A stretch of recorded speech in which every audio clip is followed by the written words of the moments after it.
ថ្ងៃនេះខ្ញុំនឹងណែនាំបងប្អូនពីរបៀបប្រើមុខងារបដូរ background តាមប្រំ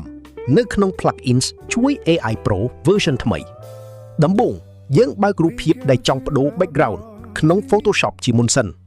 នៅទីនេះខ្ញុំមានរូបក្មេងស្រីស្លៀកសម្លៀកបំពាក់ពណ៌សដូច្នេះខ្ញុំនឹងជ្រើសរើស background ដែលមានពណ៌សដូចគ្នាដើម្បីឲ្យសមនឹង concept របស់ក្មេងបន្ទាប់មកខ្ញុំចូលទៅ Pinterest ដើម្បីស្វែងរក background ពេលរកឃើញរូបដែលពេញចិត្តហើយខ្ញុំនឹង save ទុកក្នុងម៉ាស៊ីនបន្ទាប់ពី save រួចយើងត្រឡប់មក Photoshop ហើយមើលទៅផ្នែក plugins នៅទីនោះបងប្អូននឹងឃើញមុខងារវិភាគផ្ទៃខាងក្រោយចុចចូលទៅហើយជ្រើសរើសរូប background ដែលទើបតែ download មកដើម្បីឲ្យ AI វិភាគនិងសរសេរប្រំឲ្យយើងដោយស្វ័យប្រវត្តិឥឡូវយើងរងចាំបន្តិចឲ្យ AI ដំណើរការ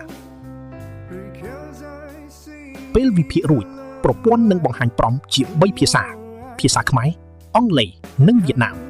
នៅទីនេះខ្ញុំជ្រើសរើសភាសាខ្មែរដើម្បីងាយស្រួលអាននិងកែប្រែប្រំតាមចិត្ត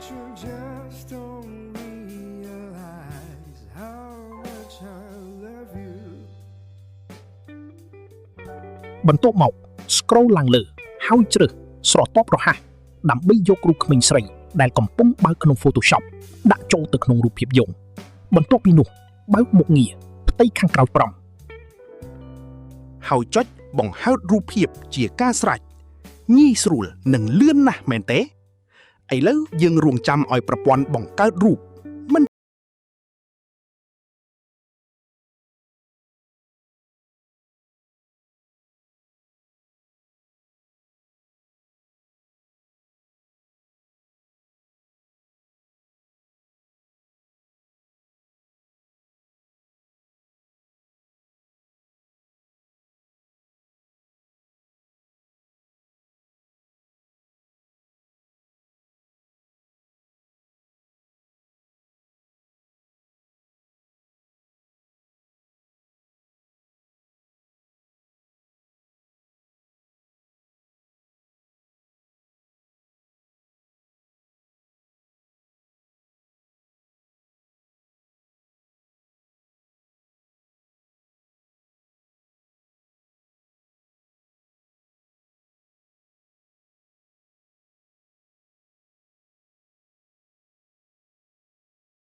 រក្សាទុក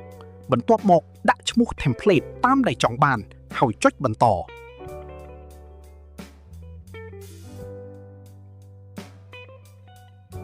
នៅជំហានជ្រើសទីតាំង save ខ្ញុំនឹង save ទុកក្នុង folder កូនតូចបងប្អូនក៏អាចបង្កើត folder ថ្មីបានដែរបន្ទាប់មកជ្រើស thumbnail ខ្ញុំនឹងយករូបបច្ចុប្បន្ននេះហើយជ្រើសប្រភេទការថតជាពេញរាងកាយដូច្នេះ template ត្រូវបាន save រួចរាល់បន្ទាប់មកគ្រាន់តែចូលទៅគំរូរបស់ខ្ញុំក្នុង plugins ហើយរក folder ដែលបាន save ទុកដើម្បីប្រើបានគ្រប់ពេល